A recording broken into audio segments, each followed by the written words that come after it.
ప్రియమైన వారలారా, యేసుక్రీస్తు మీ మీద చాలా ప్రేమ ఆప్యాయత ఉంచారు. ప్రతిదినము విధవిధముగా మీతో మాట్లాడుచున్నారు. ఒకరోజు వాక్కునిచ్చుచున్నారు, ఒకరోజు ఆలోచన ఇస్తున్నారు, ఒకరోజు కొన్ని సమయములలో మనం సరికావాలని ఇష్టపడి మనతో మాట్లాడుచున్నారు. పలు విధములుగా మాట్లాడుచున్నారు. మనము చెయ్యవలసినది గురించి చెబుతున్నారు, మనము చెయ్యకూడని వాటిని గురించి మాట్లాడుచున్నారు. అన్నీ కూడా దేవుని మాటలు. మనం జాగ్రత్తగా చెవియొగ్గినప్పుడు ఆశీర్వాదము పొందుకొనగలము. ఈ దినం ఒక వాక్కునిస్తున్నారు. ఇది మీ కుటుంబమునకైన వాగ్దానము. ఇది 122వ కీర్తన 7వ వచనములో, నీ ప్రాకారములో నెమ్మది కలుగునుగాక, నీ నగరులలో క్షేమముండునుగాక. దేవుడు సమాధానమును క్షేమమును ఇచ్చుటకు ఇష్టపడుచున్నారు. మన ప్రాకారమనున్నది మన ఇల్లు. ఎక్కడండి రాజభవనము? మేము గుడిసెలో ఉంటున్నాము, సాధారణమైన ఇల్లు. అదే మీకు అంతఃపురము, సాధారణమై ఉండవచ్చును. అది ఒక చిన్న గుడిసెగా ఉండవచ్చు, అది పురాతనమైన ఇల్లై ఉండవచ్చు, అది పెద్ద ఇల్లు ఏమైనా ఉండని, మీరు నివసించే ఇల్లు మీకు అంతఃపురమే. అందులో 2 ఆశీర్వాదములు ఉండాలి. అదే ముఖ్యమైనది. ఏమిటా ఆశీర్వాదము? సమాధానము, క్షేమము.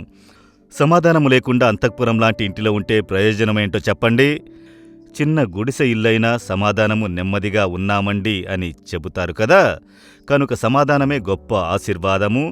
రెండవది క్షేమము. ఏంటండి గొప్ప ఇల్లు, వసతి?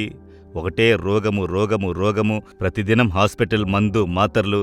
ఏమి జీవితము? కనుక సమాధానము, క్షేమము మనకు అవసరమై ఉన్న ముఖ్య ఆశీర్వాదము.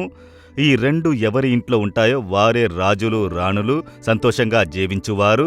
దేవుడు వాక్కునిచ్చుచున్నారు, సమాధానము, క్షేమము ఉండునుగాక. అది మనకిచ్చుటకు సిలువలో రక్తము చిందించి మరణించినారు.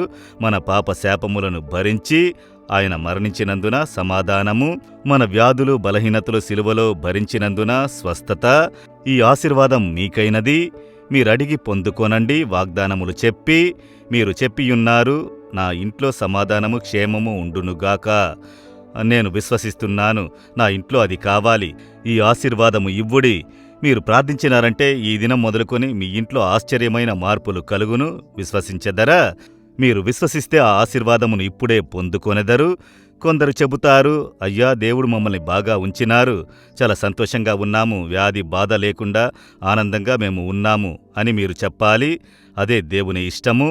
కనుక మీరు ఈ దినం మీ కుటుంబము, మీ ఇంటి కొరకు ప్రార్థించెదరా? చేయి పెట్టి, దేవా, మా ఇంట్లో సమాధానము ఉండాలి, క్షేమము ఉండాలి. మీరు వాక్కును ఇచ్చితిరి.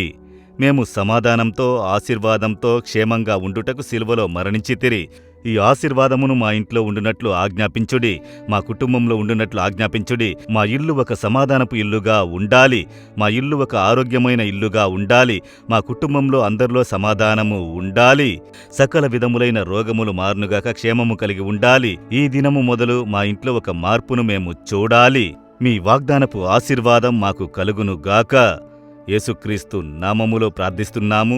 Amen, amen. Jesus redeems Telugu YouTube ఛానల్ను సబ్స్క్రైబ్ చేయండి.